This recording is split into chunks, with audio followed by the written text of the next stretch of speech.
CAA വിജ്ഞാപനത്തിനെതിരെ മുസ്ലിം youth league Ponnani നിയോജക മണ്ഡലം കമ്മിറ്റിയുടെ നേതൃത്വത്തിൽ നടത്തിയ ഫ്രീഡം മാർച്ച് സംഘടിപ്പിച്ചു. പൊന്നാനി കുണ്ടുകടവ് ജംഗ്ഷനിൽ നിന്ന് ആരംഭിച്ച് ചന്തപ്പടിയിൽ സമാപിച്ചു.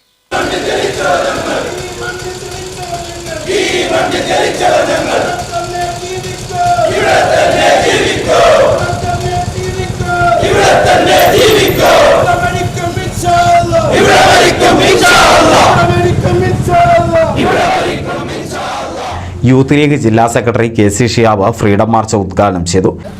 ഈ രാഷ്ട്രത്തിൻ്റെ ഭരണകർത്താക്കൾ നടപ്പിലാക്കിയിട്ടുള്ള ഭരണഘടനാ വിരുദ്ധമായിട്ടുള്ള പൗരത്വ ഭേദഗതി നിയമത്തിനെതിരെ പ്രതിഷേധിക്കാൻ ഈ മാർച്ചിൽ അണിനിരന്നിട്ടുള്ള പ്രിയപ്പെട്ട മുസ്ലിം യൂത്ത് ലീഗിൻ്റെ സഹപ്രവർത്തകന്മാരെ, നമ്മുടെ രാജ്യം ഇന്ത്യ ലോകത്തിന് തന്നെ അത്ഭുതകരമായ മാതൃകയായിട്ടുള്ളൊരു രാഷ്ട്രമാണ്.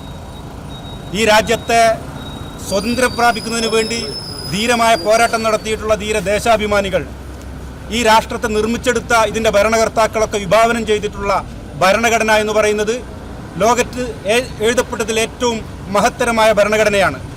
ആ ഭരണഘടനാ മൂല്യങ്ങളിൽ ഊന്നിക്കൊണ്ടാണ് കഴിഞ്ഞ 77 വർഷമായി ഈ രാജ്യം മറ്റ് രാഷ്ട്രങ്ങളെയും മറ്റ് മേഖലകളെയും ഒക്കെ പിറകിലാക്കിക്കൊണ്ട് മാനവികതയുടെ കാര്യത്തിലായും മതനിരപേക്ഷതയുടെ കാര്യത്തിലായാലും ജനാധിപത്യത്തിൻ്റെ കാര്യത്തിലായാലും മുന്നോട്ട് പോയിക്കൊണ്ടിരിക്കുന്നത്.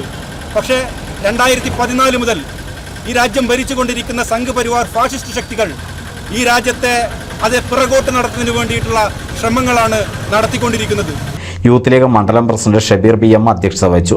മുസ്ലിം ലീഗ് മണ്ഡലം സെക്രട്ടറി യു മുനീബ് മുഖ്യഭാഷണം നടത്തി. Ahammed Bafi Thangal, advocate KA Bakkar, CK Ashraf, KV Rafeeq, AA Raufa, Fawas Kizhikkara, advocate Niyas Muhammad, Farhan BM തുടങ്ങിയവർ സംസാരിച്ചു. NCV news Ponnani.